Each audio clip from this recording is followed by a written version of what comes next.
Buenos días, hermanos. Estamos ya en la antesala del fin de nuestros encuentros devocionales. Todo termina, ¿verdad? Lo que empieza termina porque estamos en un mundo de pecado, pero es necesario que así sea porque debe dar paso todo a lo que Dios ha preparado para nosotros.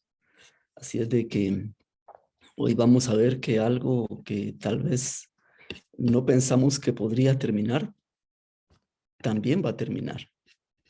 Y el tema de hoy se titula El fin de la ley. Por increíble que parezca, cuando el fin venga, todo terminará.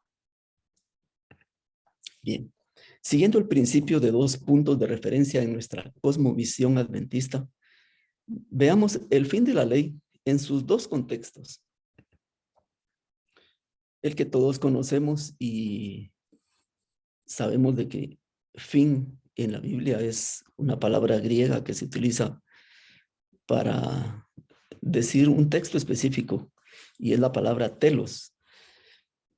Cuando dice que el fin de la ley, o sea, el propósito de la ley, que no se refiere a su terminación, sino al propósito que tiene. Y también hay otro fin, el fin de sí misma. La ley tiene que terminar su función. A veces no nos gusta esta parte, pero hay que encararla porque es una realidad. Bien, muchas personas piensan que Jesucristo vino a la tierra para abolir las leyes de Dios y se basan en Romanos 10:4, escrito por Pablo, para afirmar esta creencia. Dice, porque el fin de la ley es Cristo para justicia a todo aquel que cree. Pero Jesús fue claro al decir, no penséis que he venido para abrogar la ley o los profetas. No he venido para abrogar, sino para cumplir. Porque de cierto os digo, que hasta que pasen el cielo y la tierra, ni una jota, ni una tilde pasará de la ley hasta que todo se haya cumplido. La palabra griega telos, la que se usa en este texto, a menudo se traduce como fin, dando a este pasaje una connotación diferente de la que tenía en ese entonces. La palabra telos puede traducirse de diversas formas, según el contexto. Puede significar resultado final o destino definitivo u objetivo o propósito de algo. La palabra fin, utilizada en los pasajes anteriores, puede significar también cumplimiento, lo cual implicaría que Cristo cumple todos los requisitos de la ley, o propósito, dando a entender que Cristo es el objetivo hacia el cual nos guía la ley. Y esta última parte pienso yo que es la más adecuada, porque podríamos entonces decir, porque el propósito de la ley es Cristo. Bien, pero hay otros textos que también nos ayudarán a tener esa comprensión. Por ejemplo, de manera que la ley ha sido nuestro ayo para llevarnos a Cristo, a fin de que fuésemos justificados por la fe. Gálatas 3:24. Un ayo, del griego paidagogos, es el que conduce a niños. Eso es realmente lo que significa paidagogos. Esta persona no era un maestro, como 1 Corintios 4:15 dice. Dicho cargo era designado con el nombre griego didaskalos. Eso quiere decir maestro, pero el paidagogos no es el maestro. Distinguido claramente de paidagogos en los textos seculares griegos. Porque al final tenemos que entender esto. El maestro, el que nos enseñará todas las cosas, es a quien Dios designó y es el Espíritu Santo. Entonces hay que diferenciarlo del paidagogos. El paidagogos era generalmente un esclavo de confianza en una familia griega. Alguien que tenía la tarea de velar por los varoncitos de la familia. Los acompañaba a la escuela, permanecía con ellos en la clase, los corregía cuando se portaban mal o empleaban malas palabras y era su custodio general. Cuando los niños llegaban a la mayoría de edad, quedaban libres de la supervisión. Eso era un pedagogos, eso era la ley y esa era su función. Bien, segunda de Corintios 3:7, refiriéndose a esto dice, y si el ministerio de muerte grabado con letras en piedras fue con gloria, tanto que los hijos de Israel no pudieron fijar la vista en el rostro de Moisés a causa de la gloria de su rostro, la cual había de perecer. ¿Qué era lo que había de perecer? El ministerio de muerte y también la gloria del rostro de Moisés. Ahora bien, dice el versículo 8, ¿cómo no será más bien con gloria el ministerio del Espíritu? Ya estudiamos esto, ¿verdad? Que el ministerio del Espíritu está en armonía con la ley, solamente que le da vida. Ya no es más palabra escrita, es un ministerio vivo utilizando la misma ley. Versículo 9. Porque si el ministerio de condenación, porque realmente la ley debemos de saber que no nos salva, nos conduce al Salvador. Es como un espejo donde nos vemos nuestras manchas, pero no puede hacer nada por nosotros. Solo nos dice, tienes manchas, tienes problemas, busca ayuda y nos envía a Jesús. Porque si este ministerio de condenación fue con gloria, mucho más abundará en gloria el ministerio de justificación. Porque si lo que perece tuvo gloria, mucho más glorioso será lo que permanece.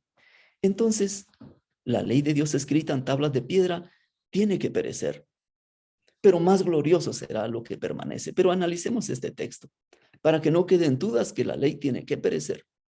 Segunda de Corintios 3:11. Porque si lo que perece tuvo gloria, mucho más glorioso será lo que permanece. Veamos otras traducciones que son más específicas. Y si fue glorioso lo que había de terminar por desaparecer, mucho más glorioso será lo que permanece para siempre. Pero este todavía es más contundente.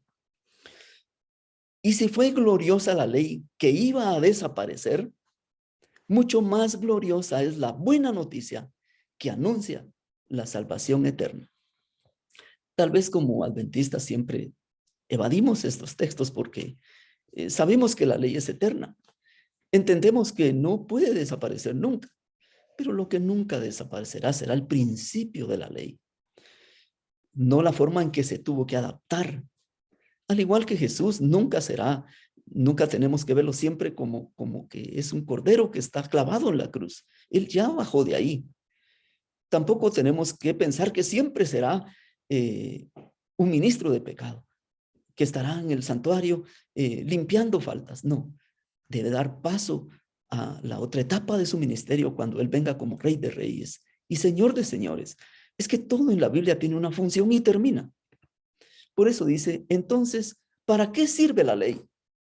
Bueno, fue añadida a causa de las transgresiones, hasta que viniese la simiente a quien fue hecha la promesa y fue ordenada por medio de ángeles en manos de un mediador. Entonces la ley tenía una función y cuando se nos da en el Éxodo tuvo que ser añadida ya. Ya no era tan sencilla como aquella ley que estaba en primer lugar allá en el Edén escrita en las tablas del corazón, como una simple norma, no comerás de ese árbol. Pero se tuvo que añadir a causa de las transgresiones. Es que si ustedes ven en nuestros países, en los congresos, se trata de añadir a las leyes. Van añadiéndose cada vez más porque cada vez van saliendo cosas nuevas. Ahora quizá tendrán que añadir una ley contra el bullying, porque no existía. O como algunas de derecho de propiedad intelectual, porque ahora todas las leyes van aumentando y van creciendo en la medida que, recuérdense que hay dos ciencias que crecen, la ciencia del bien y la ciencia del mal. Entonces la ley se va adaptando como Dios se adapta, pero tiene una función y era simplemente custodiarnos hasta que viniera la promesa. Esa promesa estaba en la simiente y la simiente nos dio otra promesa, que vendría el Espíritu Santo para que esa ley pudiera funcionar ya no de afuera, en las tablas de piedra, sino escrita en las tablas de piedra del corazón.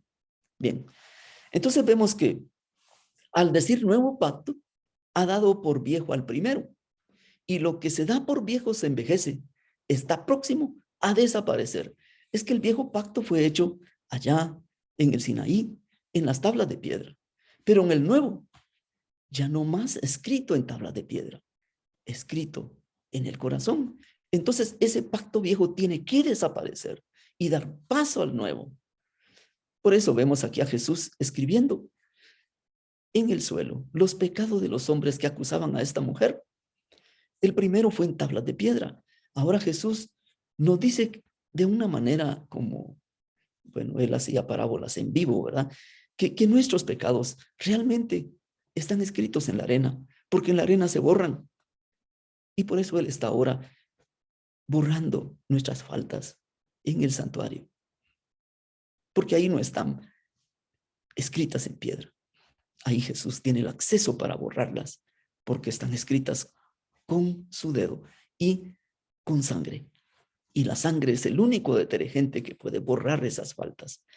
Pero dará paso a la siguiente escritura, que será permanente para siempre, cuando de una vez por todas las tengamos en el corazón, que es el lugar correcto donde debieran estar.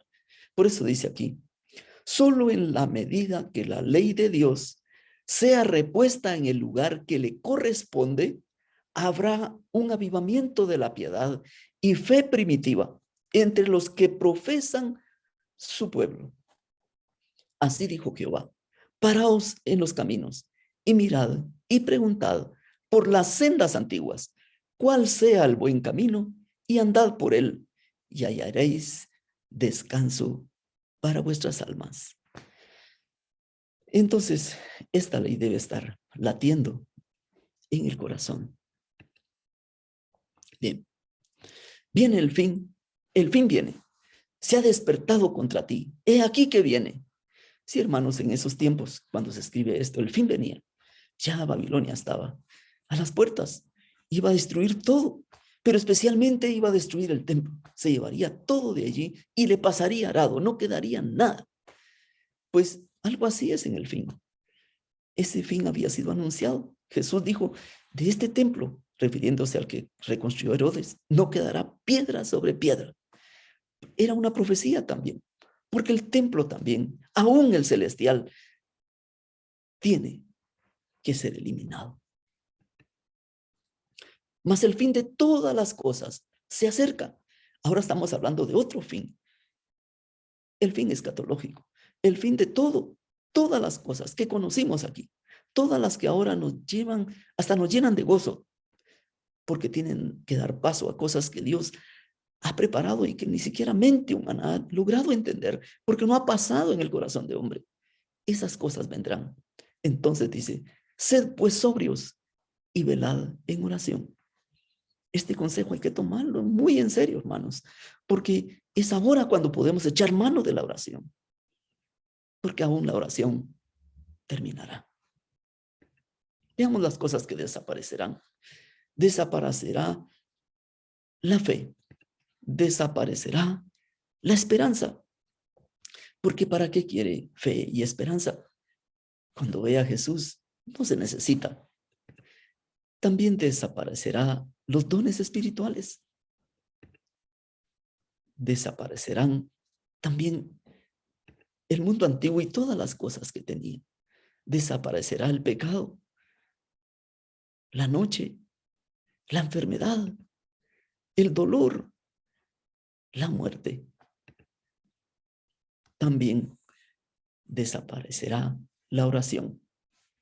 Pero una cosa más que desaparecerá, lo que la Biblia ya lo decía, pero que a veces no hemos visto porque nos da pena entrar en esos textos.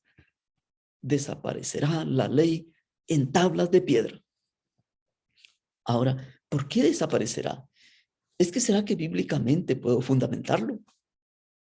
¿O es otra de mis ideas, las cuales nunca he tenido? Porque las que he compartido están en la Biblia.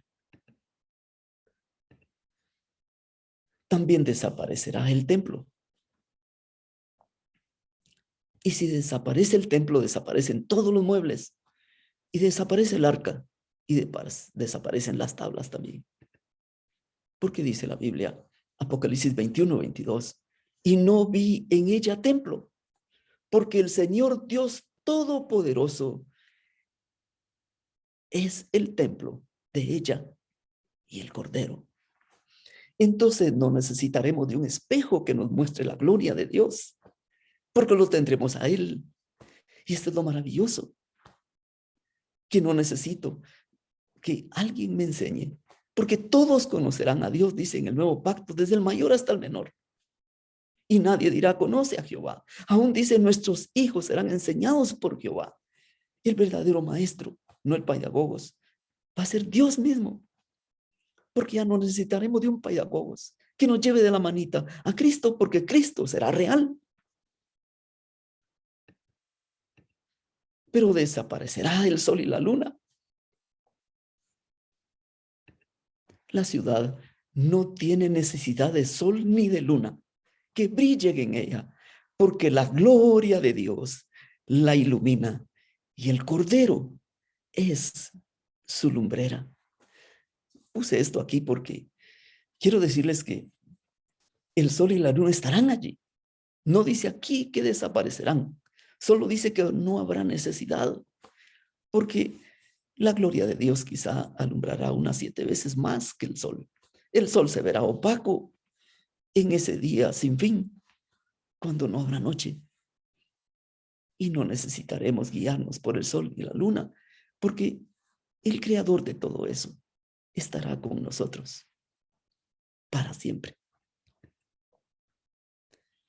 Pero vayamos más a algunos textos que nos van a dar la certeza que no habrá necesidad de ley escrita.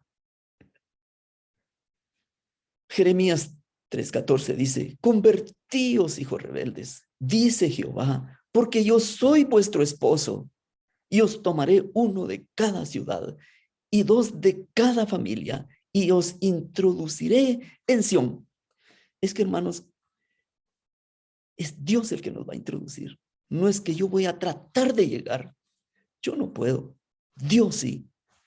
Y al final Él nos va a introducir porque lo ha prometido. Y os daré pastores según mi corazón, que os apacienten con ciencia y con inteligencia. Y acontecerá que cuando os multipliquéis y crezcáis en la tierra, en esos días, dice Jehová, no se dirá más arca del pacto de Jehová, ni vendrá al pensamiento, ni se acordarán de ella, ni la echarán de menos, ni se hará otra. Porque la ley escrita en tablas de piedra ya no se necesita más. ¿Por qué no hay necesidad de una ley escrita? Hay algunas razones. Porque no está Satanás, el tentador. No hay tentación externa. No tenemos pecado. No hay tentación interna. Estaremos siempre a la vista de Dios. Es difícil pecar, aún ahora, si Dios lo consideramos real en nuestra vida. Pero a veces lo perdemos de vista.